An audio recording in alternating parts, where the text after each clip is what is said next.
আপনারা জানেন যে দেশনেত্রী বেগম খালেদা জিয়া দীর্ঘ 4 মাস পর লন্ডনে চিকিৎসারত ছিল।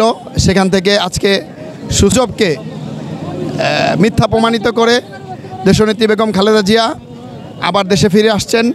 আপনারা জানেন যে বাংলাদেশের রাজনীতিতে দেশনেত্রী বেগম খালেদা জিয়ার আপসীন নেত্রী, তার এই দেশের গণতন্ত্রের জন্য এবং এই আন্দোলন সংগ্রামে গত 17 বছর তার উপরে যেই নিপীড়ন, জেল জুলুম এবং তার পরিবারের উপরে যেই পরিমাণ অত্যাচার করা হয়েছে, সেই রকম অত্যাচারকে দমন পীড়নের মাধ্যমে আমাদের বিএনপির উপরে অনেক রকম অন্যায় অত্যাচারের মাধ্যমে, অনেক রকম জেল জুলুমের মাধ্যমে বিএনপিকে নিঃশেষ করার জন্য অনেক রকম ষড়যন্ত্র হয়েছে।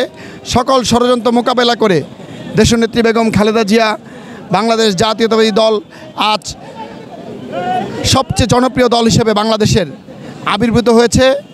ইনশাল্লাহ আগামী দিনে বাংলাদেশ জাতীয়তাবাদী দল জনগণের ভোটে ইনশাল্লাহ নির্বাচিত হয়ে রাষ্ট্র ক্ষমতা গ্রহণ করবে।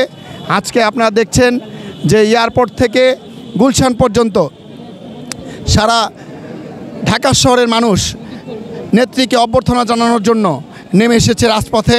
এবং আপনারা জানেন যে আজকে এসএসসি পরীক্ষা চলছে, এই জন্য এবং জনগণের জন্য কোনো রকম অসুবিধা না হয় তার জন্য আইন শৃঙ্খলা রক্ষাকারী বাহিনী সহ আমাদের বিএনপি নেতাকর্মীরা সর্বোচ্চ চেষ্টা করছে যেন পথিমধ্যে জনসাধারণের কোনো অসুবিধা না হয় এবং ট্রাফিক ব্যবস্থা ঠিক রাখার জন্য আমাদের কর্মীরা এবং আইন শৃঙ্খলা বাহিনী কাজ করছে।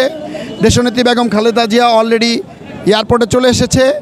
আমরা ইনশাল্লাহ নেত্রীকে অভ্যর্থনা জানানোর জন্য তেজগাঁও শিল্পাঞ্চল সহ ঢাকা মহানগর উত্তর বিএনপির প্রতিটি নেতাকর্মী আমরা রাজপথে দাঁড়িয়ে রাস্তার এক পাশ দাঁড়িয়ে আমরা নেত্রীকে অভ্যর্থনা জানাবো। ধন্যবাদ আপনারা আমাদেরকে সহযোগিতা করার জন্য।